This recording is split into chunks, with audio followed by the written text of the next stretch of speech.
പ്രിയ ഇടതുപക്ഷ ഹൃദയപക്ഷം കൂട്ടായ്മയിലെ സഖാക്കളെ,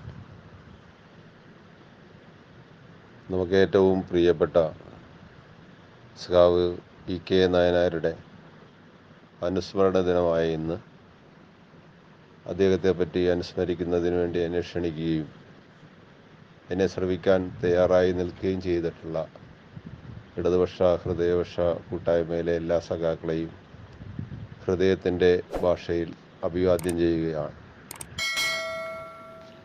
2004 മെയ് 19 നമുക്കെല്ലാം ഹൃദയവേദന ഉളവാക്കുന്ന വാർത്ത നമ്മൾ ശ്രവിക്കുന്നത്. കേരളത്തെ 3 വട്ടം നയിക്കുകയും കമ്മ്യൂണിസ്റ്റ് പ്രസ്ഥാനത്തിൻ്റെ നെടുന്തൂണായി പ്രവർത്തിക്കുകയും ചെയ്ത സാധാരണക്കാർക്ക് പ്രാപ്യനായ ഒരു കമ്മ്യൂണിസ്റ്റ് നേതാവിൻ്റെ വേർപാട് നമ്മുടെ ജനങ്ങൾ എത്രത്തോളം ഹൃദയവേദനയോടുകൂടിയാണ് ഏറ്റെടുത്തതെന്ന് അദ്ദേഹത്തിൻ്റെ വിലാപയാത്ര ദർശിച്ച സന്ദർഭത്തിൽ നമുക്ക് മനസ്സിലായിട്ടുള്ളതാണ്. നാളിതുവരെയും ഇതിനു മുൻപോ അത്തരത്തിലൊരു വിലാപയാത്രയ്ക്ക് കേരളം സാക്ഷ്യം വഹിച്ചിട്ടില്ല. കോരിച്ചൊരിയുന്ന മഴയെ അവഗണിച്ചുകൊണ്ട് തങ്ങളുടെ പ്രിയ നേതാവിനെ ഒരു നോക്ക് കാണുന്നതിന് വേണ്ടി ലക്ഷക്കണക്കിന് ജനങ്ങൾ കേരളത്തിൻ്റെ തെക്കേയറ്റം മുതൽ വടക്കേയറ്റം വരെയുള്ള തെരുവീഥികളിൽ അണിനിരന്നു എന്നുള്ളതാണ്. മറ്റൊരു നേതാവിന് ലഭിക്കാത്ത ആ യാത്രാമൊഴി അദ്ദേഹത്തിന് ലഭിക്കാൻ കാര്യം അദ്ദേഹത്തിൻ്റെ ലളിതമായ ജീവിതശൈലിയും അദ്ദേഹത്തിൻ്റെ ഇടപെടലുകളെല്ലാം തന്നെ സാധാരണ ജനതയുടെ പ്രശ്നങ്ങളുമായി ബന്ധപ്പെട്ടാണ്, അവരോട് ഇഴുകിച്ചേർന്നുള്ള പ്രവർത്തനമായിരുന്നു അദ്ദേഹത്തിൻ്റെതെന്നുള്ള തെളിവാണ് നമുക്ക് നൽകിയിട്ടുള്ളത്. ഒരു കമ്മ്യൂണിസ്റ്റുകാരൻ എങ്ങനെ ആയിരിക്കണം എന്നുള്ള ഒരു പാഠപുസ്തകമായിരുന്നു സഖാവ് കെ നായനാർ. 20 നീണ്ട സംവത്സരങ്ങൾ കടന്നു പോകുമ്പോഴും സഖാവ് കെ നായനാർ എന്നുള്ള ആ മുഖം രാഷ്ട്രീയ വിദ്യാർത്ഥികളുടെ ഓർമ്മ മണ്ഡലത്തിൽ നിന്നും ഇതുവരെ ഇറങ്ങിപ്പോയിട്ടില്ല എന്നുള്ളത് തന്നെ അദ്ദേഹം എത്രത്തോളം നമുക്ക് സ്വാധീനം ചെലുത്തിയ വ്യക്തിയായി ഇരുന്നു എന്ന് നമുക്ക് മനസ്സിലാകുകയാണ്. സഖാവ് നായനാർ നമുക്കെല്ലാം പഴയകാല കമ്മ്യൂണിസ്റ്റ് നേതാക്കളുടെ പ്രവർത്തന മണ്ഡലം എങ്ങനെയൊക്കെയായിരുന്നു അതുപോലെ തന്നെ പ്രവർത്തനത്തിൽ ശ്രദ്ധ കേന്ദ്രീകരിച്ച് പ്രവർത്തിച്ചു വന്നിട്ടുള്ള സഖാവാണ്. ബാലസംഘത്തിൻ്റെ പ്രവർത്തകൻ എന്നുള്ള നിലയിൽ ആരംഭിക്കുകയും അതിലൂടെ കോൺഗ്രസ് എന്ന സംഘടനയ്ക്കകത്ത് എത്തിച്ചേരുകയും അവിടെ നിന്ന് കോൺഗ്രസ് സോഷ്യലിസ്റ്റ് പാർട്ടിയാകുകയും കമ്മ്യൂണിസ്റ്റ് പാർട്ടി അംഗത്വമെടുത്ത് കമ്മ്യൂണിസ്റ്റ് പാർട്ടി അംഗമായി മാറുകയും ക്രമമായിട്ടുള്ള വളർച്ചയിൽ റിവിഷനിസത്തിനെതിരായിട്ടുള്ള പോരാട്ടത്തിലൂടെ Communist Party of India Marxist രൂപീകരിക്കുമ്പോൾ അതിൻ്റെ ആരംഭകാല നേതാവായി മാറുകയും തുടർച്ചയിൽ തീവ്ര സ്വഭാവത്തിലുള്ള കമ്മ്യൂണിസ്റ്റ് പാർട്ടിക്കകത്ത് നടന്നിട്ടുള്ള ഉൾപാർട്ടി സമരത്തിൻ്റെ അകത്ത് ശരിയായ ഇടതുപക്ഷ തീവ്രവാദത്തിനെതിരായും വലതുപക്ഷ വ്യതിയാനത്തിനെതിരായും നില സ്വീകരിച്ചുകൊണ്ട് ലക്ഷണമൊത്ത കമ്മ്യൂണിസ്റ്റ് പാർട്ടി രൂപീകരിക്കാൻ, communist Party of India Marxist രൂപീകരിക്കാൻ നേതൃത്വപരമായ പങ്ക് വഹിച്ചുകൊണ്ട് ഇടപെട്ടിട്ടുള്ള മികച്ച സംഘാടകനായിരുന്നു സഖാവ് കെ നായനാർ. സഖാവ് കെ നായനാർ എത്രത്തോളം ആർജവമുള്ള മനസ്സിനുടമയാണെന്നും എത്രത്തോളം സാധാരണ മനുഷ്യനോടുള്ള താല്പര്യം ഉള്ള മനുഷ്യനായിരുന്നു എന്നുള്ളതും തെളിയിക്കുന്ന നിരവധി സംഭവങ്ങൾ നമുക്കുണ്ടായിട്ടുണ്ട്. കൊച്ചിയിൽ ജീവിക്കുന്നവർ എന്നുള്ള നിലയിൽ കൊച്ചി ദേശാഭിമാനിക്കകത്ത് 80-ൽ മുഖ്യമന്ത്രിയായതിനു ശേഷം അദ്ദേഹം സംസ്ഥാനത്തൊട്ടാകെ നടത്തിയിട്ടുള്ള പര്യടനത്തിൻ്റെ ഇടവേളയിൽ നിവേദനങ്ങളെല്ലാം സ്വീകരിച്ചുകൊണ്ട് കൊച്ചി ദേശാഭിമാനിയിൽ സഖാവ് കണ്ണൻ നായരുടെ മുറിയിൽ വിശ്രമിക്കുന്നതിന് വേണ്ടി എത്തിച്ചേർന്നു. ഹൃദയഭാരത്താൽ മുഖം കുനിഞ്ഞ് കണ്ണൻ നായരുടെ മുറിക്കകത്ത് പ്രവേശിച്ചിട്ടുള്ള നായനാർ അവിടെ ഇരുന്നു പൊട്ടിക്കരയുകയായിരുന്നു എന്നാണ് പറയുന്നത്. അവിടുത്തെ ജീവനക്കാരായിരുന്ന സഖാക്കളെല്ലാം അതിനോട് നേരിട്ട് പങ്കുവച്ചിട്ടുള്ളതാണ്. അതിൽപ്പെട്ട എൻ്റെ ഒരു ബന്ധു കൂടിയായിട്ടുള്ള സുധാകരൻ എന്ന് പറയുന്ന സഖാവ് എൻ്റെ അടുത്ത് നേരിട്ട് പറഞ്ഞിട്ടുള്ള ഒരു സംഗതി, സഖാവ് പൊട്ടിക്കരയുന്നത് കണ്ട് ദേശാഭിമാനിയിലെ ജീവനക്കാരെല്ലാം ചുറ്റും കൂടുന്ന സാഹചര്യമുണ്ടായി. കണ്ണൻ നായർ സഖാവിനെ സമാധാനിപ്പിക്കാൻ വേണ്ടി ഇടപെടുകയുമുണ്ടായി. എന്തുകൊണ്ടാണ് ഇത് സംഭവിച്ചത് എന്നുള്ളതുള്ള ചോദ്യത്തിന് ഏറ്റവും അവസാനം വന്നിട്ടുള്ള മറുപടി, ഈ കിട്ടിയിരിക്കുന്ന വേതനങ്ങളിൽ പലതും നമുക്ക് ചെയ്തു കൊടുക്കാൻ സാധിക്കാത്തതാണ് എന്നുള്ളത് ആലോചിക്കുമ്പോൾ ഈ രാഷ്ട്രീയ പ്രവർത്തനം തന്നെ എന്തിനു വേണ്ടിയാണ് എന്ന് ഞാൻ ചിന്തിച്ചു പോവുകയാണ് സഖാവേ എന്ന് ഹൃദയവേദനയോടുകൂടി പറയുകയാണ്. നമ്മുടെ നാട്ടിൽ നിലനിൽക്കുന്ന വ്യവസ്ഥിതിയുടെ മാറ്റത്തിലൂടെയല്ലാതെ ഈ നിവേദനങ്ങളിൽ പലതും നമുക്ക് നിവർത്തിക്കാൻ സാധിക്കില്ല എന്ന് അദ്ദേഹം പറയുകയുണ്ടായി. ഒരു രാഷ്ട്രീയക്കാരൻ എങ്ങനെയാണ് സാധാരണ ജനങ്ങളുടെ മനസ്സിലിടം പിടിക്കുന്നതെന്ന് അവരോടുള്ള സമീപനങ്ങളിൽ നിന്നാണ് നമുക്കത് മനസ്സിലാകുന്നത്. നായനാർ അത്തരത്തിലൊരു പാഠപുസ്തകമായി വീണ്ടും നമ്മുടെ മുന്നിൽ നിൽക്കുകയാണ്. കമ്മ്യൂണിസ്റ്റുകളെ സംബന്ധിച്ചിടത്തോളം ഒരു വ്യക്തി പ്രസ്ഥാനത്തിന് മീതെയല്ല എന്നുള്ളത് നമുക്കെല്ലാം അറിയാം. പക്ഷേ ഒരു വ്യക്തി ഒരു പ്രസ്ഥാനത്തിൻ്റെ അകത്ത് അല്ലെങ്കിൽ ആ സംഘടനാ ചട്ടക്കൂടിൻ്റെ അകത്ത് വിധേയനായി നിൽക്കുന്ന സന്ദർഭത്തിൽ അദ്ദേഹത്തിൻ്റെ ജീവിത കാലയളവിൽ സംഘടനയ്ക്ക് വേണ്ടിയും സമൂഹത്തിന് വേണ്ടിയും അദ്ദേഹം നടത്തിയിട്ടുള്ള സേവനങ്ങൾ എന്ത് എന്നുള്ളത് അദ്ദേഹത്തിൻ്റെ കാലശേഷം നമ്മൾ അനുസ്മരണങ്ങളിലൂടെ സ്മരിക്കുകയാണ്. അതിൽ നിന്ന് നമുക്ക് സ്വീകരിക്കാവുന്ന ഉത്തമമായിട്ടുള്ള എല്ലാത്തിനെയും സ്വീകരിച്ചുകൊണ്ട് ഏറ്റവും മോശപ്പെട്ടതെന്തുണ്ടോ അതിനെ തിരസ്കരിച്ചുകൊണ്ട് ആ സഖാവ് നമ്മുടെ പ്രസ്ഥാനത്തിന് നൽകിയിട്ടുള്ള സ്നേഹോഷ്മളമായിട്ടുള്ള ഇടപെടലുകളെ, സംഭാവനകളെ ഹൃദയത്തിൻ്റെ ഭാഷയിൽ ഹൃദയത്തിൽ പ്രതിഷ്ഠിച്ചുകൊണ്ട് തുടർന്നുള്ള പ്രവർത്തനത്തിൽ വർത്തമാനകാല രാഷ്ട്രീയത്തിൽ ഇവർ നൽകിയിട്ടുള്ള പൂർവ്വകാല പാഠങ്ങളെല്ലാം തന്നെ ഉൾക്കൊണ്ടുകൊണ്ട് രാഷ്ട്രത്തിൻ്റെ നിർമ്മാണ പ്രക്രിയക്കകത്ത് പങ്കാളിത്തം വഹിക്കുകയും അതിൻ്റെ തുടർച്ചയിൽ കമ്മ്യൂണിസ്റ്റ് പാർട്ടി വിഭാവനം ചെയ്യുന്ന തരത്തിൽ ജനകീയ ജനാധിപത്യ വിപ്ലവ പ്രക്രിയ പൂർത്തീകരിക്കുന്നതിന് വേണ്ടിയിട്ടുള്ള പോരാട്ട ഭൂമികയിൽ സംഘാടന മികവും സാമൂഹ്യ പ്രതിബദ്ധതയോടും കൂടി ഇടപെടുക എന്നുള്ളതാണ് ഓരോ അനുസ്മരണത്തിലൂടെയും കമ്മ്യൂണിസ്റ്റ് പാർട്ടിയുടെ പ്രവർത്തകരും ഇടതുപക്ഷ പ്രവർത്തകരും അതിനെ പിന്തുണയ്ക്കുന്നവരും സ്വീകരിക്കേണ്ട ഒരു രീതി. സഖാവ് നയനാർ എന്തിനു വേണ്ടിയാണോ പോരടിച്ചത്, ഈ രാഷ്ട്രത്തിലെ മതസൗഹാർദ്ദം നിലനിൽക്കുന്നതിന്, മതനിരപേക്ഷത ഉയർത്തിപ്പിടിക്കുന്നതിന്, ഇന്ത്യക്കകത്തുള്ള തൊഴിലാളി വർഗത്തിൻ്റെ സർവ്വ ആധിപത്യം സ്ഥാപിക്കുന്നതിന്, ലോകത്തിലുള്ള തൊഴിലാളികളുടെ ഒട്ടാകെ ക്ഷേമം ഉറപ്പുവരുത്തുന്നതിന്, അധ്വാനിക്കുന്ന ജനവിഭാഗത്തിൻ്റെ, കർഷക തൊഴിലാളിയുടെ, കർഷകരുടെ ആവശ്യങ്ങൾ നിവർത്തിക്കുന്നതിനും നല്ലൊരു ജീവിതം അവർക്ക് കെട്ടിപ്പടുക്കുന്നതിനുമുള്ള രാഷ്ട്രീയവും സാമൂഹ്യവുമായ ഭരണപരമായ എല്ലാം നിലനിർത്തുന്നതിന്, അത് നേടിയെടുക്കുന്നതിന് വേണ്ടിയിട്ടുള്ള പോരാട്ടത്തിലായിരുന്നു. ആ പോരാട്ട ഭൂമികയിൽ മുന്നോട്ടുള്ള പ്രവർത്തനത്തിന് ഇടയിൽ വെച്ചാണ് സഖാവിനെ നമുക്ക് നഷ്ടപ്പെടുന്നത്. പക്ഷേ സഖാവ് ഉൾപ്പെടെയുള്ളവർ കാണിച്ചു തന്നിട്ടുള്ള മാർഗം ഈ വർത്തമാനകാല രാഷ്ട്രീയ പ്രവർത്തനത്തിൽ മുന്നോട്ട് പോകുമ്പോഴും നമുക്ക് പാതയൊരുക്കേണ്ടതാണ്. അതിലേറ്റവും പ്രധാനപ്പെട്ട 1-2 സംഗതികൾ സൂചിപ്പിക്കാൻ ഞാൻ ആഗ്രഹിക്കുകയാണ്. 1947 ഓഗസ്റ്റ് മാസം 14-ാം തീയതി അർദ്ധരാത്രി ലോകമൊട്ടാകെ ഉറങ്ങിക്കിടക്കുമ്പോൾ ഇന്ത്യ എന്ന മഹാരാജ്യത്തിന് സ്വാതന്ത്ര്യം ലഭിക്കുകയാണ്. 14-ൻ്റെ പുലരി പിറന്ന് ആഗസ്റ്റ് 15-ലേക്ക് എത്തിച്ചേരുമ്പോൾ അന്നത്തെ ലോകാരാധ്യനായ നേതാക്കന്മാരിൽ ഒരാളായിട്ടുള്ള പണ്ഡിറ്റ് ജവഹർലാൽ നെഹ്റു ഇന്ത്യയുടെ പ്രഥമ പ്രധാനമന്ത്രിയായി അധികാരമേറ്റു. ലോകമൊട്ടാകെ ഉറങ്ങിക്കിടക്കുമ്പോൾ ഒരു ശിശു ഇവിടെ പിറന്നു വീഴുകയാണ്. ആ ശിശു പുതിയൊരു കാലഘട്ടത്തിൻ്റെ സൂര്യോദയവും ജനത്തിന് നൽകിക്കൊണ്ടാണ് മുന്നോട്ട് പോകുന്നത്. നമ്മുടെ നാട് ഉജ്ജ്വലമായ മതനിരപേക്ഷ മൂല്യങ്ങൾ ഉയർത്തിപ്പിടിക്കുന്ന മതേതരത്വ ഭാരതം കെട്ടിപ്പടുക്കുക എന്നുള്ളതായിരിക്കും നമ്മുടെ ലക്ഷ്യം. മുന്നോട്ട് സമൃദ്ധമായ ഒരു രാഷ്ട്രം നിർമ്മിക്കും എന്ന് പ്രഖ്യാപിച്ചുകൊണ്ടാണ് പണ്ഡിറ്റ് ജവഹർലാൽ നെഹ്റു ഇന്ത്യയുടെ പ്രഥമ പ്രധാനമന്ത്രിയായത്. 47-ലെ സ്വാതന്ത്ര്യ പുലരി കണ്ടിട്ട് വർഷങ്ങൾ എത്രയോ കടന്നു പോകുന്നു.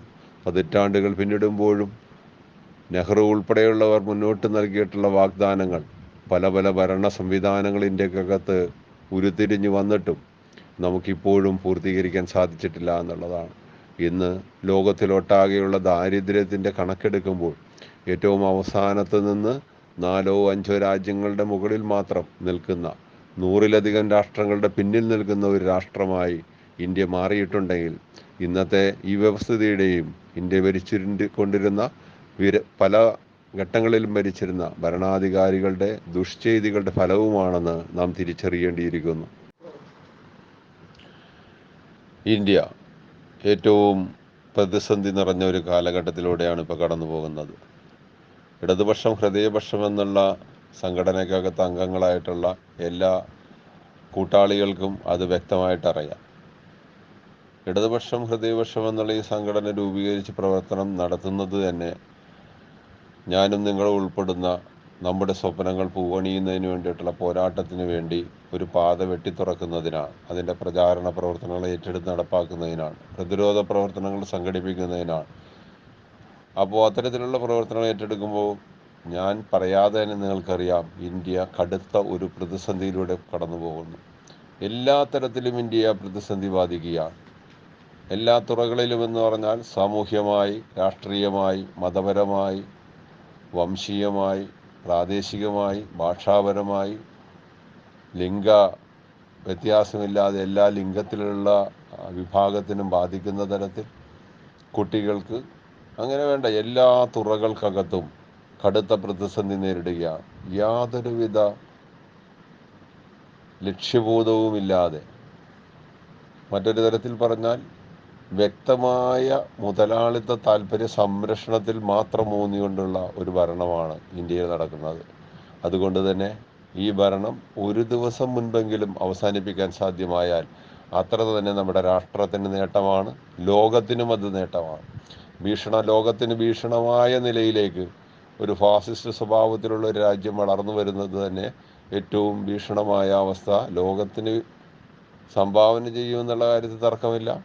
അതിനെ പ്രതിരോധിക്കുക എന്നുള്ളത് തന്നെ ഏറ്റവും പ്രധാനപ്പെട്ട കടമയായി ഇന്ന് മാറുകയാണ്. അതുകൊണ്ട് തന്നെ നമ്മുടേതുപോലുള്ള കൂട്ടായ്മക്കുള്ള വലിയ ഉത്തരവാദിത്വം കൂടിക്കൊണ്ടിരിക്കുന്നു എന്ന് സഖാക്കൾ ഓരോരുത്തരും മനസ്സിലാക്കേണ്ടതുണ്ട്. ജൂൺ 4-ാം തീയതി അതിൻ്റെ തയ്യാറെടുപ്പ് പൂർത്തീകരണം സംഭവിക്കുന്ന ദിവസമാണ്. ഒരു ചെറിയ പാർട്ടി എന്നുള്ള നിലയിൽ Communist Party of India Marxist ഇന്ത്യക്കകത്ത് തങ്ങളാൽ ആകാവുന്ന തരത്തിലെല്ലാം തന്നെ ഈ ദുരന്തത്തെ ഇല്ലാതാക്കുന്നതിന് വേണ്ടിയിട്ടുള്ള ശ്രമം നടത്തിയിട്ടുണ്ട്. ഇന്ത്യക്കൊട്ടാകെ പ്രചോദനമാകുന്ന തരത്തിലുള്ള നേട്ടങ്ങൾ ഉണ്ടാക്കാൻ വേണ്ടി ഒരു പ്രതിപക്ഷ കൂട്ടായ്മ വളരെയേറെ വിട്ടുവീഴ്ചകൾ നടത്തിക്കൊണ്ട് സംഘടിപ്പിക്കുന്നതിന് വേണ്ടി ഇടപെടൽ നാം നടത്തിയിട്ടുണ്ട്. അതിൻ്റെ റിസൾട്ട് 4-ാം തീയതി സംഭവിക്കുകയാണ്. 4-ാം തീയതി വരുന്ന റിസൾട്ട്, ജൂൺ 4-ന് വരുന്ന റിസൾട്ട് ഇടതുപക്ഷം വിഭാവനം ചെയ്യുന്ന തരത്തിൽ ഇന്ത്യ കൂട്ടായ്മയ്ക്ക് ഭൂരിപക്ഷം കിട്ടുന്ന തരത്തിലേക്കാവുകയാണെങ്കിൽ ഈ ഗവൺമെൻറ്റിനെ മാറ്റി നിർത്തിക്കൊണ്ട് ഇടതുപക്ഷത്തിൻ്റെതും കൂടി പങ്കാളിത്തമുള്ള ഒരു ഗവൺമെൻറ് കേന്ദ്രത്തിൽ അധികാരത്തിൽ വരും. എന്നാൽ മറിച്ച് BJP തന്നെ അധികാരത്തിൽ വരികയാണെന്നുണ്ടെങ്കിൽ വീണ്ടും തുടർന്ന് വരാൻ പോകുന്ന ഏറ്റവും ഭീകരമായിട്ടുള്ള അവസ്ഥയെയും നേരിടേണ്ടി വരും. കമ്മ്യൂണിസ്റ്റുകളെ സംബന്ധിച്ചിടത്തോളം ഇത് രണ്ടും നമുക്ക് ഉത്തരവാദിത്വം കൂട്ടുന്ന സംഗതികളാണ്. ഇടതുപക്ഷം പങ്കാളിത്തത്തോടു കൂടി അധികാരത്തിൽ വരുന്ന ഗവൺമെൻറ് ആണെന്നുണ്ടെങ്കിൽ നിസ്സവർഗത്തിൻ്റെ താല്പര്യം സംരക്ഷിക്കാൻ ഉതകുന്ന തരത്തിൽ ആ ഗവൺമെൻറ്റിനെ ഉപയോഗപ്പെടുത്തിക്കൊണ്ട് ജനങ്ങൾക്കൊട്ടാകെ ഉപകാരപ്രദമായിട്ടുള്ള നടപടികൾ സ്വീകരിക്കാൻ വേണ്ടിയിട്ടുള്ള ഇടപെടൽ ശക്തിയായിട്ട് ഇടതുപക്ഷം മാറേണ്ടതുണ്ട്. മറിച്ചുള്ളതാണ് സംഭവിക്കുന്നതെന്നുണ്ടെങ്കിൽ ഈ രാജ്യത്ത് നിലനിൽക്കുന്ന ഈ വ്യവസ്ഥിതിക്കകത്ത് തന്നെ നിന്നുകൊണ്ട് തന്നെ കേന്ദ്രം നടപ്പാക്കിക്കൊണ്ടിരിക്കുന്ന തെറ്റായ സാമ്പത്തിക, സാമൂഹ്യ, രാഷ്ട്രീയ നിലപാടുകൾക്കെതിരായ സന്ധിയില്ലാത്ത പോരാട്ടം നടക്കേണ്ടതുണ്ട്. അപ്പോൾ ഏത് തരത്തിലാണെങ്കിലും ഇടതുപക്ഷ പ്രവർത്തകരെ സംബന്ധിച്ചിടത്തോളം വിമുഖമായ ഒരു സമരഭൂമിയായി ജൂൺ 4-ന് ശേഷം ഇന്ത്യ മാറുന്നു എന്നുള്ളത് നാം മനസ്സിലാക്കണം. അതിനുതകുന്ന തരത്തിലുള്ള സംഘടനാപരമായ മുന്നേറ്റം സൃഷ്ടിക്കാൻ ഓരോ പ്രവർത്തകരും തയ്യാറാകണമെന്നുള്ളതാണ് ഏറ്റവും പ്രധാനപ്പെട്ട സംഗതി. അതുകൊണ്ട് രാഷ്ട്രീയത്തെ അതിൻ്റെ ഗൗരവത്തിൽ കാണുകയും അതിലിടപെടാൻ കഴിയുന്ന തരത്തിലേക്ക് സ്വയം വിദ്യാഭ്യാസവും മറ്റുള്ള തരത്തിൽ നിന്ന് വിദ്യാഭ്യാസം ആർജിക്കുകയും ചെയ്യുക എന്നുള്ളത് നമ്മുടെ മുന്നിലുള്ള ഏറ്റവും പ്രധാനപ്പെട്ട സംഗതിയാണ്. ഇത് മനസ്സിലാക്കിക്കൊണ്ട് സ്വയം വിദ്യാഭ്യാസവും മറ്റുള്ളവരെ പഠിപ്പിക്കുക എന്നുള്ള ജോലിയും ജനങ്ങളെ പഠിപ്പിക്കുക എന്നുള്ള ജോലിയും ഏറ്റെടുക്കുകയും തുടർച്ചയിൽ നല്ലൊരു സംഘടനാ പ്രവർത്തകനായി നാം മാറുകയും നമ്മുടെ പ്രവർത്തനത്തിലൂടെ പുതിയ ജനതയെ നമ്മുടെ പിന്നിൽ അണിനിരത്തുകയും ഈ രാഷ്ട്രത്തിൻ്റെ നിർമ്മാണ പ്രക്രിയക്കകത്ത് നമ്മെക്കൊണ്ട് ചെയ്യാവുന്ന സംഭാവന ചെയ്യുക എന്നുള്ളത് കൂടിയായിരിക്കണം ഇതുപോലുള്ള നമ്മുടെ കൂട്ടായ്മയുടെ ലക്ഷ്യം എന്നുള്ളത് ഞാൻ സൂചിപ്പിക്കുകയാണ്. ഇക്കഴിഞ്ഞ പാർലമെൻറ്റ് തിരഞ്ഞെടുപ്പ് എന്ന് പറയുന്നത് കേവലമായ രാഷ്ട്രീയ അധികാരം നേടുക എന്നുള്ളത് മാത്രമായിരുന്നില്ല നമ്മുടെ ലക്ഷ്യം. മറിച്ച് നമ്മെ സംബന്ധിച്ചിടത്തോളം ഇന്ത്യയിൽ നിലനിൽക്കുന്ന ഭരണഘടനയെ സംരക്ഷിക്കുക എന്നുള്ളതായിരുന്നു. ഇന്ത്യൻ ഭരണഘടന നൽകുന്ന അവകാശങ്ങൾ ഉപയോഗപ്പെടുത്തിക്കൊണ്ടാണ് കേന്ദ്രം ഭരിക്കുന്ന കിരാത ഭരണത്തിനെതിരായ പോരാട്ട ഭൂമികയിൽ നാം ഇടപെട്ടുകൊണ്ടിരുന്നത്. ഓരോ മനുഷ്യൻ്റെയും താല്പര്യ സംരക്ഷണാർത്ഥം നാം ഇടപെട്ടിട്ടുള്ളതെല്ലാം തന്നെ ഇന്ത്യൻ ഭരണഘടനയുടെ സംരക്ഷണത്തിൽ നിന്നുകൊണ്ടാണ് സുപ്രീം കോടതി നമുക്ക് അനുവദിച്ച് തന്നിട്ടുള്ളത് എന്ന് നമ്മൾ കാണണം. അതിൽ ഇലക്ട്രൽ ബോണ്ട് ഏറ്റവും പ്രധാനപ്പെട്ട സംഗതിയാണ്. ഇലക്ട്രൽ ബോണ്ട് എന്ന് പറയുന്നത് ഇന്ത്യൻ രാഷ്ട്രീയത്തിൻ്റെ അകത്ത് വ്യവസ്ഥാപിതമായിട്ടുള്ള മാർഗത്തിലൂടെ അഴിമതി നടത്താൻ വേണ്ടിയിട്ടുള്ള ഒരു നിയമമായിരുന്നു. CPM-ൻ്റെ അഖിലേന്ത്യാ സെക്രട്ടറി സഖാവ് സീതാറാം യെച്ചൂരി ഈ നിയമം രാജ്യസഭയ്ക്കകത്ത് അവതരിപ്പിക്കപ്പെട്ട സന്ദർഭത്തിൽ തന്നെ പറഞ്ഞു, ഇത് അഴിമതിക്ക് ഒരു വാതിൽ തുറന്നിടുന്നതിന് വേണ്ടിയിട്ടുള്ള നിയമമാണ്. അതുകൊണ്ട് ഇത് ഭരണഘടനാ വിരുദ്ധമാണ് എന്ന് അദ്ദേഹം അന്ന് ചൂണ്ടിക്കാണിക്കുകയുണ്ടായി. അതിൻ്റെ തുടർച്ചയിൽ ഇലക്ട്രൽ ബോണ്ട് സ്വീകരിക്കുന്നതുമായി ബന്ധപ്പെട്ടിട്ടുള്ള ചർച്ച നടക്കുമ്പോൾ അത് ഞങ്ങൾക്ക് ആവശ്യമില്ല, ഞങ്ങളത് സ്വീകരിക്കില്ല എന്നുള്ള നിലപാട് ആദ്യം സ്വീകരിക്കുന്നത് കമ്മ്യൂണിസ്റ്റ് പാർട്ടി ഓഫ് ഇന്ത്യ മാർക്സിസ്റ്റാണ്. തുടർന്ന് നോക്കൂ, ഇടതുപക്ഷ പാർട്ടികൾ ആരും തന്നെ അത് സ്വീകരിക്കേണ്ടതില്ല എന്നുള്ള നില സ്വീകരിച്ചു. എന്നാൽ നമ്മൾ ഇപ്പോൾ കാണുന്നത് എന്താണ്? ഇലക്ട്രൽ ബോണ്ടിനെതിരായിട്ടുള്ള പോരാട്ടം അന്ന് ഏറ്റെടുത്തുകൊണ്ട് കമ്മ്യൂണിസ്റ്റ് പാർട്ടിയുടെ അഖിലേന്ത്യാ സെക്രട്ടറി എന്നുള്ള നിലയിൽ സീതാറാം യെച്ചൂരി സുപ്രീം കോടതിയെ സമീപിച്ച് അന്ന് നൽകിയിട്ടുള്ള പരാതിക്ക് ശേഷമാണ് 7 വർഷത്തിന് ശേഷം അതിൻ്റെ വിധി വരുന്നത്. ആ വിധി വരുന്നത് ഇത് ഭരണഘടനാപരമായി ശരിയല്ല, ഇത് ശരിയല്ലാത്ത നടപടിയാണ്, ആരിൽ നിന്ന് എത്ര രൂപ കൈപ്പറ്റി, എത്ര ആർക്കൊക്കെ നൽകി എന്നുള്ളതിനെ സംബന്ധിച്ച് വ്യക്തമായിട്ടുള്ള കണക്ക് വേണം. അത് ജനങ്ങൾ ബോധ്യപ്പെടാനുള്ള അല്ലെങ്കിൽ അവർക്ക് അറിയാനുള്ള മൗലികമായിട്ടുള്ള അവകാശമാണ് എന്ന് സുപ്രീം കോടതി പ്രഖ്യാപിക്കുകയുണ്ടായി. നോക്കൂ, ഇലക്ട്രൽ ബോണ്ടിൻ്റെ ഞെട്ടിപ്പിക്കുന്ന വിവരം പുറത്തു വന്നപ്പോൾ 1800-ലധികം കോടി രൂപ BJPക്ക് ലഭിച്ചു എന്നുള്ളതാണ്. BJPക്ക് ലഭിച്ചപ്പോൾ നാം കാണേണ്ട മറ്റൊരു സംഭവം, ഇതിനെതിരായ നിലപാട് യഥാർത്ഥത്തിൽ സ്വീകരിക്കേണ്ട ഇന്ത്യയിലെ പ്രതിപക്ഷത്തിൻ്റെ നേതാക്കൾ എന്നുള്ള നിലയിൽ കോൺഗ്രസിൻ്റെ നില എന്തായിരുന്നു? കോൺഗ്രസും ഇതിൽ 1423 കോടിക്ക് മേലെ അവരും കൈപ്പറ്റുന്ന സാഹചര്യം ഉണ്ടായി. എന്ന് പറഞ്ഞാൽ വ്യവസ്ഥാപിത മാർഗത്തിലൂടെ നടപ്പാക്കിയിട്ടുള്ള അഴിമതി, ആ അഴിമതിയുടെ ഒരു പങ്ക് കോൺഗ്രസ് പാർട്ടിയും കൈപ്പറ്റിയെന്നുള്ളതാണ്. ചെറിയ ചെറിയ രാഷ്ട്രീയ പാർട്ടികളും ഇതിൻ്റെ അകത്ത് ഇതേ പാത പിന്തുടർന്നു എന്ന് നമ്മൾ കാണുകയാണ്. അതിനേക്കാൾ വലിയൊരു സംഗതി നടന്നത്,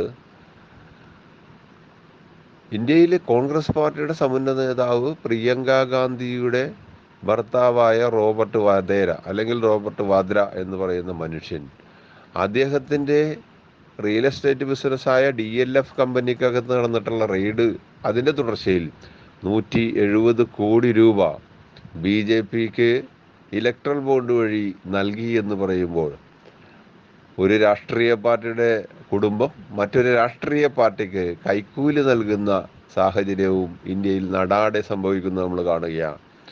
ഇത്തരത്തിൽ രാഷ്ട്രത്തിൻ്റെ സമ്പത്തുകൾ ഓരോന്നോരോന്നായിട്ട് വിറ്റുതുലക്കുന്നതിന് നിലപാട് സ്വീകരിക്കുകയും അങ്ങനെ വിൽപ്പന നടത്തുകയും അതെല്ലാം ഏറ്റെടുത്ത് നടപ്പാക്കാൻ വേണ്ടി അല്ലെങ്കിൽ അതെല്ലാം കൈപ്പറ്റാൻ ശ്രമിച്ചുകൊണ്ടിരിക്കുന്ന വൻകിട കമ്പനികൾ ഒട്ടാകെ ചെറുതും വലുതുമായിട്ടുള്ള തുകകൾ BJPക്ക് നൽകുന്നത് നാം കാണുകയാണ്. അപ്പോൾ രാഷ്ട്രസമ്പത്ത് കൊള്ളയടിക്കുന്നതിന് വേണ്ടി ഈ നിയമത്തെ ദുരുപയോഗം ചെയ്യുന്നു. അതോടൊപ്പം തന്നെ രാഷ്ട്രീയ പാർട്ടികൾ ഇല്ലായ്മ ചെയ്യുന്നതിന് വേണ്ടിയിട്ട് ഇടപെടൽ നടത്തുന്നു. അപ്പോൾ ആ നിയമത്തെ ഉപയോഗപ്പെടുത്തിക്കൊണ്ട് തങ്ങളുടെ കേന്ദ്രത്തിൻ്റെ കീഴിലുള്ള നിരവധി ഉദ്യോഗസ്ഥ വൃന്ദങ്ങൾ ഉപയോഗപ്പെടുത്തിക്കൊണ്ട്, നിരവധി അന്വേഷണ ഏജൻസികൾ ഉപയോഗപ്പെടുത്തിക്കൊണ്ട് ഉള്ള ഏറ്റവും ഭീകരമായ ഒരു ഭരണമാണ് ഈ കാലയളവിൽ നടന്നിട്ടുള്ളതെന്ന് നാം കാണുകയാണ്. ഭരണഘടനാപരമായി യാതൊരു അവകാശവുമില്ലാത്ത ഇത്തരത്തിലുള്ള നിയമങ്ങൾക്കെതിരായിട്ടുള്ള പോരാട്ടം ഇനിയും നമുക്ക് നടത്തേണ്ടതായിട്ട് വരും. ഇന്നും നാളെയും നടക്കുന്ന പോരാട്ടം മാത്രമല്ല, അത് നിരവധി പോരാട്ട ഭൂമികയിലൂടെ മാത്രമേ നമുക്ക് മുന്നേറാൻ സാധിക്കുകയുള്ളൂ എന്ന് പറയുക. അഴിമതിയുടെ ഒരു ചെറിയ വാക്കാണ് ഇലക്ട്രൽ ബോണ്ടെങ്കിൽ മതവർഗീയത അതിൻ്റെ ഏറ്റവും രൂക്ഷതയിൽ നിന്നിരിക്കുന്ന ഒരു കാലഘട്ടമാണിതെന്ന് കാണണം. മതപരമായിട്ടുള്ള വേർതിരിവ് സൃഷ്ടിച്ചുകൊണ്ട് യഥാർത്ഥ പ്രശ്നങ്ങളിൽ നിന്ന് മനുഷ്യൻ്റെ ചിന്തകളെ മാറ്റി തീർക്കുന്നതിന് വേണ്ടി വളരെ വിജയപൂർവ്വം കേന്ദ്ര ഭരണാധികാരികൾ ഇടപെട്ടുകൊണ്ടിരിക്കുന്നു. അതിന് നേതൃത്വം കൊടുക്കുന്നതാകട്ടെ കേന്ദ്രം ഭരിച്ചുകൊണ്ടിരിക്കുന്ന പ്രധാനമന്ത്രി ഉൾപ്പെടെയുള്ളവരാണെന്നുള്ളതാണ് ഏറ്റവും വലിയ വ്യസനകരമായിട്ടുള്ള സംഗതി. അവർ നടത്തിക്കൊണ്ടിരിക്കുന്ന നമ്മുടെ ഭരണഘടനയ്ക്ക് വിരുദ്ധമായ നിലകെ അതിനെ അതേ നാണയത്തിൽ തിരിച്ചടിക്കാൻ നമുക്ക് സാധ്യമാവുകയില്ല. നാം ഒരു മതനിരപേക്ഷതയിൽ ഊന്നി നിൽക്കുന്ന പ്രസ്ഥാനമാണ്. അതുകൊണ്ട് തന്നെ ജനങ്ങളെ ഒട്ടാകെ മതനിരപേക്ഷതയുടെ മൂല്യങ്ങളെപ്പറ്റി പഠിപ്പിക്കുകയും മതനിരപേക്ഷതയിൽ ഊർന്നി നിന്നുകൊണ്ടുള്ള പോരാട്ടം ഇന്ത്യക്കകത്ത് സംഘടിപ്പിക്കുകയും ചെയ്യുക എന്നുള്ളതാണ് വർത്തമാന കാലഘട്ടം. അതല്ലാതെ ഏതെങ്കിലും ന്യൂനപക്ഷ വിഭാഗത്തിന് പ്രത്യേകമായിട്ട് സംഘടിക്കുകയും ആ പ്രത്യേക വിഭാഗം വലിയ തോതിൽ സംഘടിതമായി മുന്നിട്ട് വന്നു കഴിഞ്ഞാൽ ഭൂരിപക്ഷത്തിൻ്റെ ഇത്തരം ദുഷ്ചെയ്തികളെ എതിർക്കാൻ സാധിക്കുമെന്നുള്ള മൂഢസ്വർഗത്തിലേക്ക് നമുക്ക് പോകാൻ പറ്റില്ല. ന്യൂനപക്ഷ വിഭാഗമായാലും കൊള്ളാം, ഭൂരിപക്ഷ വിഭാഗമായാലും കൊള്ളാം, ഏത് വിഭാഗത്തിലെ ഉള്ള ഏറ്റവും രൂക്ഷതരമായ തരത്തിൽ നിൽക്കുന്ന വർഗീയതയെ നമുക്ക് ചെറുത്ത് തോൽപ്പിക്കുക തന്നെ വേണം. അങ്ങനെ ഭൂരിപക്ഷ വർഗീയതയ്ക്കും ന്യൂനപക്ഷ വർഗീയതയ്ക്കുമെതിരെ മതനിരപേക്ഷ മൂല്യങ്ങൾ ഉയർത്തിപ്പിടിക്കുന്ന ഒരു കാലഘട്ടത്തിൻ്റെ നിർമ്മിതിയും ഈ നമുക്ക് ഏറ്റെടുത്ത് നടപ്പാക്കേണ്ടതായിട്ടുണ്ട്. ഈ സാഹചര്യത്തിൽ സംഘടിത തൊഴിലാളി വർഗത്തിനല്ലാതെ ഇന്ത്യയുടെ മോചനത്തിന് ഉതകുന്ന തരത്തിലുള്ള നില സ്വീകരിക്കാൻ സാധ്യമാകില്ല. അവരിലൂടെ ആയിരിക്കും ഇന്ത്യക്കകത്ത് കർഷകർ ഉൾപ്പെടെ അനുഭവിച്ചുകൊണ്ട് ദുരന്തത്തിന് ഇല്ലായ്മ ചെയ്യാൻ സാധ്യമാവുകയുള്ളൂ. ഇന്ത്യയിലെ കർഷക ജനസാമാന്യം മുൻപൊരു കാലത്തും ഇല്ലാത്ത തരത്തിലുള്ള പോർവിളിയെ നേരിട്ടുകൊണ്ടിരിക്കുന്നു. അവരുടെ അവകാശങ്ങൾക്ക് വേണ്ടിയിട്ടുള്ള പോരാട്ടം നടത്താൻ ഡൽഹി തെരുവീതികൾക്കകത്തേക്ക് വന്നിട്ടുള്ള കർഷകരെ ഏതാണ്ട് യുദ്ധസമാനമായിട്ടുള്ള അന്തരീക്ഷത്തിൽ സ്വീകരിക്കുന്ന തരത്തിലേക്ക് ഭരണാധികാരികൾ മാറി. തൊട്ടടുത്ത രാജ്യവുമായി യുദ്ധം നടക്കുന്ന ഘട്ടത്തിൽ കിടങ്ങുകൾ കുഴിക്കുകയും ആ കിടങ്ങുകൾ മറികടക്കാതിരിക്കുന്നതിന് വേണ്ടി കമ്പിവേലികൾ കെട്ടിത്തിരിക്കുകയും എല്ലാം ചെയ്തതുപോലെ കർഷകർ സമരഭൂമിയിൽ മുന്നേറാതിരിക്കുന്നതിന് വേണ്ടി വലിയ റോഡുകൾക്ക് കുറുകെ പാറ്റൻ ടാങ്ക് ഉൾപ്പെടെയുള്ള ടാങ്കുകൾ കൊണ്ടുവന്നിടുകയും കിടങ്ങുകൾ കുഴിക്കുകയും മുള്ളുവേലി കെട്ടുകയും ചെയ്തു BJPയുടെ ഗവൺമെൻറ്. എന്നാൽ അധ്വാനിക്കുന്ന കർഷകനെ അത് തടുത്തു നിർത്താൻ സാധിച്ചില്ല. ഒരു വർഷത്തിലധികം നടന്നിട്ടുള്ള ആ പോരാട്ടത്തിൽ ഏറ്റവും അവസാനം 700-ലധികം കർഷകർ മരിച്ചു വീണെങ്കിലും അവരുടെ ലക്ഷ്യപ്രാപ്തിയിൽ എത്തുന്നതിന് വേണ്ടി അവർക്ക് സാധ്യമായി എന്നുള്ളതാണ്. അങ്ങനെ കർഷകർ നടത്തിയിട്ടുള്ള ആ പോരാട്ടം ഇന്ന് പാർലമെൻറ്റ് തിരഞ്ഞെടുപ്പിൻ്റെ കാലഘട്ടത്തിൽ BJPക്കെതിരായ ഒരു വലിയ കൊടുങ്കാറ്റായിട്ട് ഉയർന്നു വരുന്നു എന്നുള്ളത് നമ്മൾ കാണുന്നുണ്ട്. ജൂൺ 4-ാം തീയതി നടക്കുന്ന റിസൾട്ടിൻ്റെ അകത്തും അത് പ്രകടമാകുമെന്നാണ് നാം പ്രതീക്ഷിക്കുന്നത്. അങ്ങനെ ഈ കർഷകരുടെ, തൊഴിലാളികളുടെ, മറ്റ് ജനസാമാന്യങ്ങളുടെ ഒട്ടാകെയുള്ള മുന്നേറ്റത്തിന് ഉതകുന്ന ഒരു നാൾ നമുക്ക് ഉണ്ടാക്കിയെടുക്കാൻ വേണ്ടിയിട്ടുള്ള ശ്രമത്തിൽ നിങ്ങളും ഞാനും പങ്കാളികളാകേണ്ടതുണ്ട്. ഇവിടെയാണ് കേരളത്തിൻ്റെ പ്രസക്തി ഉയർന്നു നിൽക്കുന്നത്. നിങ്ങൾ നോക്കൂ, ഇന്ത്യയിൽ ഇതുപോലൊരു സംസ്ഥാനം ചൂണ്ടിക്കാണിക്കാൻ സാധ്യമാകുമോ?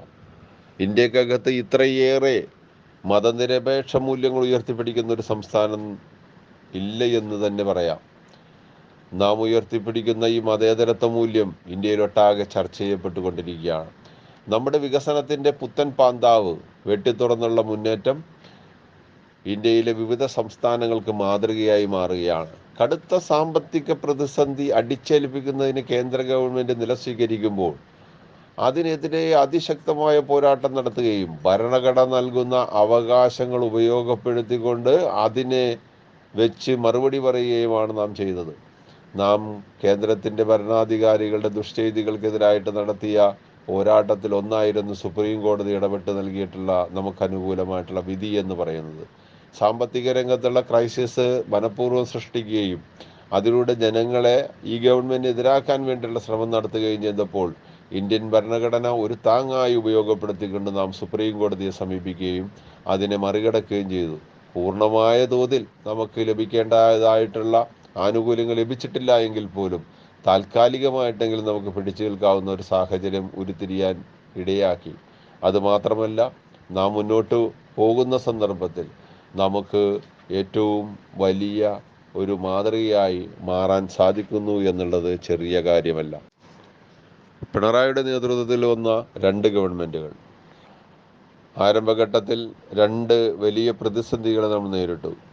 2018 വലിയ പ്രളയം, 2019 കോവിഡ് മഹാമാരി, ഇതിനിടയിൽ വന്നിട്ടുള്ള നിപ്പ ദുരന്തം എന്ന് വേണ്ട ഓഖി, അങ്ങനെ പറഞ്ഞ നിരവധി ദുരന്തങ്ങളെ മനസ്സുറപ്പോടുകൂടി കേരളം നേരിട്ടു.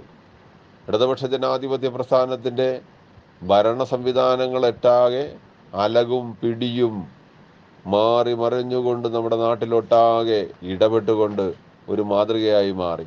ലോകത്തിന് മാതൃകയായ പ്രളയ ദുരിതാശ്വാസ പ്രവർത്തനം, ലോകത്തിന് മാതൃകയായ കോവിഡ് പ്രതിരോധ പ്രവർത്തനം, നിപ്പ വൈറസിനെതിരായിട്ടുള്ള ലോക മാതൃകയിൽ നടന്നിട്ടുള്ള പ്രതിരോധ പ്രവർത്തനം, അങ്ങനെ വേണ്ട കേരളത്തിൻ്റെ തനിമ മുന്നോട്ട് കൊണ്ടുവന്നു. മതനിരപേക്ഷതയുടെ കാര്യത്തിൽ ഒരു വിട്ടുവീഴ്ചയും ചെയ്യാതെ നാം മുന്നോട്ട് പോയി. കേന്ദ്രം വിഭജിത സമൂഹം സൃഷ്ടിക്കുന്നതിൻ്റെ ഭാഗമായി കൊണ്ടുവന്ന അവരുടെ വിഭജിത സമൂഹത്തിൻ്റെ ലക്ഷണമൊത്ത നിയമമായിട്ടുള്ള പൗരത്വ ഭേദഗതി നിയമത്തെ ഈ കേരളത്തിൻ്റെ ഭൂമികയിൽ നടപ്പാക്കില്ല എന്ന് അസന്നിഗ്ധമായിട്ട് പ്രഖ്യാപിക്കാൻ ഇടതുപക്ഷത്തിൻ്റെ കാവലാളായ കേരളത്തിൻ്റെ മുഖ്യമന്ത്രി സഖാവ് പിണറായി വിജയന് സാധ്യമായത് ഇന്ത്യൻ ഭരണഘടന എന്നുള്ള ഉറപ്പിൽ നിന്നുകൊണ്ടാണ്. വേണ്ടത് എന്താണ്, ഏത് സമയത്താണ് ചെയ്യേണ്ടതെന്ന് കൃത്യതയോടുകൂടി നാം ഇടപെട്ട് അതിനെ മുന്നോട്ട് കൊണ്ടുപോകാനായിട്ട് സാധ്യമാകുന്നു എന്നുള്ളതാണ്. കേരളത്തിൻ്റെ മുഖച്ഛായ മാറി. കേരളത്തിലൊട്ടായ വികസന പ്രവർത്തനത്തിൻ്റെ പുതിയ പന്താവുകൾ തുറക്കപ്പെട്ടു. കേരളത്തിൽ ഏറ്റവും വലിയ പ്രതിസന്ധിയായിരുന്നത് പശ്ചാത്തല സൗകര്യത്തിൻ്റെ വികസനമായിരുന്നു. ആ വികസനം കൊണ്ടുവരുന്നതിന് വേണ്ടിയിട്ടുള്ള ഇടപെടൽ നടത്തി. സാമ്പത്തികമാണ് ഏറ്റവും വലിയ പ്രതിസന്ധി എന്നുള്ളത് കൊണ്ട് അതിനെ മറികടക്കുന്നതിന് വേണ്ടി കിഫ്ബി പ്രോജക്റ്റുകൾ നടപ്പാക്കി. 60,000 കോടിയിലധികം രൂപയുടെ വികസന പ്രവർത്തനമാണ് കേരളത്തിൽ നടക്കുന്നത്. എല്ലാ തുറകളിലും അതിൻ്റെ പങ്കാളിത്തം മുന്നോട്ട് പോയിക്കൊണ്ടിരിക്കുകയാണ്. വിദ്യാഭ്യാസ മേഖല ഒരു കാലത്തുമില്ലാത്ത പുരോഗതി ആർജിക്കുന്ന സ്ഥിതിയുണ്ടായി. വലിയ അക്കാദമിക് തലത്തിലുള്ള വിദ്യാഭ്യാസ മേഖലകൾ ഉണ്ടാകുന്നത് പോലെ തന്നെയാണ് വൈദേശിക രാജ്യങ്ങൾക്കകത്തുള്ള സംവിധാനങ്ങളെ പോലും ഉപയോഗപ്പെടുത്തിക്കൊണ്ട് പുതിയ ഹൈടെക് ക്ലാസ് റൂമുകളെല്ലാം നിർമ്മിച്ചുകൊണ്ട് കേരളം മറ്റൊരു സോഷ്യലിസ്റ്റ് രാജ്യത്തിന് ആർജിക്കാൻ പറ്റുന്ന തരത്തിലുള്ള നേട്ടങ്ങൾ ആർജിച്ച് മുന്നോട്ട് പോകുന്ന സ്ഥിതിയിലേക്ക് വന്നു. പശ്ചാത്തല സൗകര്യ വികസനം ഞാൻ ആദ്യം സൂചിപ്പിച്ചു. അതിൻ്റെ ഭാഗമായി നടന്നിട്ടുള്ള റോഡിൻ്റെ വികസനം നമ്മൾ നോക്കൂ. കേരളം നാളിതുവരെ കാണാത്ത തരത്തിലുള്ള ഉജ്ജ്വലമായ റോഡ് നിർമ്മാണമാണ് നടന്നുകൊണ്ടിരിക്കുന്നത്. തീരദേശ റോഡുകളാണെങ്കിലും അതുപോലെ തന്നെ പുതിയ റെയിൽവേ വികസനമാണെന്നുണ്ടെങ്കിലും മെട്രോ സംവിധാനങ്ങളാണെങ്കിലും എല്ലാ തുറകളിലും ആ ഇടപെടലുകൾ നടന്നുകൊണ്ടിരിക്കുകയാണ്. ആരോഗ്യരംഗത്തുള്ളതാണെങ്കിലോ മികച്ച സേവനങ്ങളാണ്. മാതൃശിശു സംരക്ഷണ കേന്ദ്രങ്ങളുടെ എണ്ണം വർദ്ധിക്കുക മാത്രമല്ല, അതെല്ലാം തന്നെ സജീവമായി പ്രവർത്തിക്കുന്ന തരത്തിലേക്ക് മാറുകയാണ്. എല്ലാ താഴെത്തട്ടിലുള്ള ജനങ്ങൾക്കും എല്ലാ സൗജന്യത്തോടും കൂടിയുള്ള ആരോഗ്യ പരിരക്ഷ ഉറപ്പാക്കുന്ന ഒരു ഗവൺമെൻറ്റായി മാറുകയാണ്. കർഷകരുടെ ജീവിക്കാനുള്ള അവകാശത്തെ മുൻനിർത്തിക്കൊണ്ട് അവരെ സംരക്ഷിക്കുന്ന നിലപാട് സ്വീകരിക്കുന്നു. ടൂറിസം മേഖല നാളിതുവരെ കണ്ടിട്ടുള്ളതിൽ ഏറ്റവും ഉജ്ജ്വലമായ മാതൃകയായി മാറുകയാണ്. ടൂറിസം രംഗത്തുണ്ടാക്കിയിട്ടുള്ള വികസനം പുതിയ തൊഴിൽ സാധ്യതകളെ കേരളത്തിൽ തുറന്നിട്ട് നൽകുന്നു.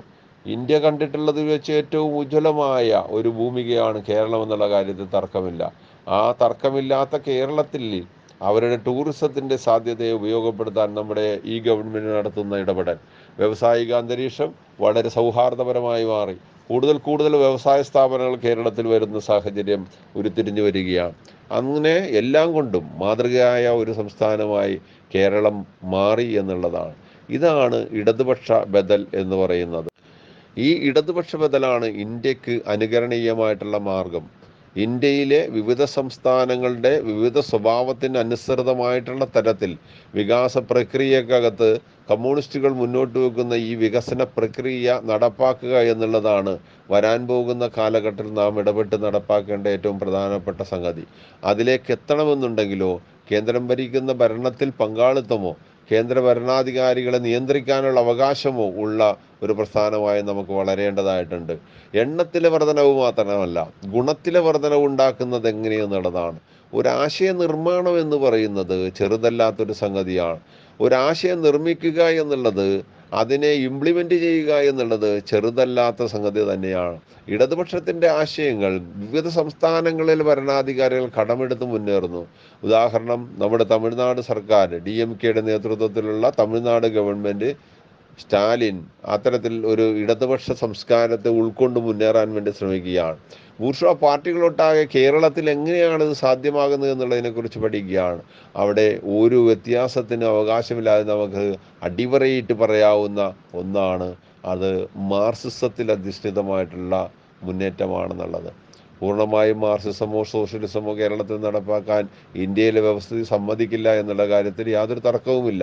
പക്ഷേ കിട്ടിയിട്ടുള്ള അധികാരത്തെ എങ്ങനെ സാധാരണക്കാരനെ നമ്മുടെ കാഴ്ചപ്പാടിനനുസരിച്ച് ഉപയോഗിക്കാൻ സാധിക്കുമെന്നുള്ളത് കേരള ഗവൺമെൻറ് വിവിധ പദ്ധതികൾ നടപ്പാക്കുന്നതിലൂടെ നമുക്ക് കാണിച്ചു തരുന്നു. അങ്ങനെ കേരളം ഇന്ത്യയുടെ ബദൽ മാതൃകയായി നിൽക്കുകയാണ്. ഈ ബദൽ മാതൃക സൃഷ്ടിക്കുന്നതിന് നമ്മളെ പ്രാപ്തമാക്കുന്നതോ നമ്മുടെ സംഘടന സംവിധാനങ്ങളാണ്. നാം പഠിച്ചുകൊണ്ടിരിക്കുന്ന നമ്മുടെ രാഷ്ട്രീയ വിദ്യാഭ്യാസമാണ്. നമുക്കൊരു ചരിത്രമുണ്ടായിരുന്നു, കേരളത്തിനൊരു ചരിത്രമുണ്ടായിരുന്നു. ഇന്ന് പലരും നിങ്ങൾ ഞങ്ങളെ കണ്ടു പഠിക്കൂ എന്ന് ഉത്തരേന്ത്യൻ സംസ്ഥാനങ്ങളെ ചൂണ്ടിക്കാണിച്ച് പറയുമ്പോൾ അവിടെ ജാതീയമായ മതപരമായിട്ടുള്ള വേർതിരിവുകളിലൂടെ ദുരിതമനുഭവിക്കുന്ന ജനത ഇന്നുമുണ്ട്. ജന്മികളുടെ ചവിട്ടടിയിൽ കിടന്ന് നരകിക്കുന്ന ജനങ്ങൾ ഇന്നുമുണ്ട് എന്നുള്ളത് നമ്മൾ കാണണം. 947 സ്വാതന്ത്ര്യം ലഭിച്ചതിന് ശേഷം 1957 ആയപ്പോൾ നാം ഇതെല്ലാം അവസാനിപ്പിച്ചു എന്നുള്ളത് നമ്മൾ കാണണം. അന്ന് തൊട്ട് മുന്നോട്ട് വരുന്ന ഓരോ പ്രക്രിയക്കകത്തും ഇതിന് വേണ്ടിയിട്ടുള്ള ഇടപെടലുകൾ നടത്തിയിട്ടുള്ള വിവിധ ഗവൺമെൻറ്റുകൾക്ക് നേതൃത്വം കൊടുത്തിട്ടുള്ളത് ഇടതുപക്ഷമായിരുന്നു, കമ്മ്യൂണിസ്റ്റുകളായിരുന്നു എന്നുള്ളത് നാം കാണണം. അത്തരത്തിലുള്ള കമ്മ്യൂണിസ്റ്റ് നേതൃത്വത്തിൽ നടന്നിട്ടുള്ള വികാസ പ്രക്രിയയാണ് വർത്തമാനകാല കേരള സൃഷ്ടിക്ക് വേണ്ടിയിട്ട് ഗുണപ്പെട്ടിട്ടുള്ളത്. EMSൻ്റെ നേതൃത്വത്തിലുള്ള ഗവൺമെൻറ് ഇട്ടിട്ടുള്ള അടിത്തറയിൽ നിന്നുകൊണ്ടാണ് നാം അത് കെട്ടിപ്പൊക്കാൻ തുടങ്ങിയത്. EMSന് ശേഷം VK നായനാരും അതിനുശേഷം വന്നിട്ടുള്ള കേരളത്തിൻ്റെ ഇടതുപക്ഷ മുഖ്യമന്ത്രിമാരെല്ലാം തന്നെ ഇടപെട്ട് ഈ നിർമ്മാണ പ്രക്രിയ മുന്നോട്ട് കൊണ്ടുപോവുകയാണ്. സഖാവ് പിണറായി വിജയൻ്റെ കാലമാണിത്. രണ്ടാം പിണറായി ഗവൺമെൻറ്റും അത്തരത്തിൽ തന്നെയുള്ള ആ ദിശയിലുള്ള പ്രവർത്തനവുമായി മുന്നോട്ട് പോകുന്നു. ഈ സന്ദർഭത്തിലാണ് നമുക്ക് നമ്മുടെ പ്രിയപ്പെട്ട സഖാവ് EK നായനാരെ അനുസ്മരിക്കുന്നത് എന്നുള്ളതാണ്. സഖാവ് EK നായനാരെ പോലുള്ള സഖാക്കൾ കെട്ടിപ്പടുത്തിട്ടുള്ള ഈ സംഘടന, ആ സംഘടനയുടെ നേതൃത്വത്തിൽ നടക്കുന്ന ഈ പോരാട്ടങ്ങൾക്ക് നാളെയും ഇനിയും തുടർച്ചയുള്ള ദിവസങ്ങളിലും നേതൃത്വം കൊടുക്കേണ്ട ഉത്തരവാദിത്വം നമുക്ക് ഓരോരുത്തർക്കുമുണ്ട്. അദ്ദേഹത്തിൻ്റെ ഉജ്ജ്വലമായ സ്മരണയ്ക്ക് മുൻപിൽ ആദരാഞ്ജലികൾ അർപ്പിച്ചുകൊണ്ട് ഞാൻ എൻ്റെ ചുരുക്കം വാക്കുകൾ അവസാനിപ്പിക്കുകയാണ്. അഭിവാദ്യങ്ങൾ.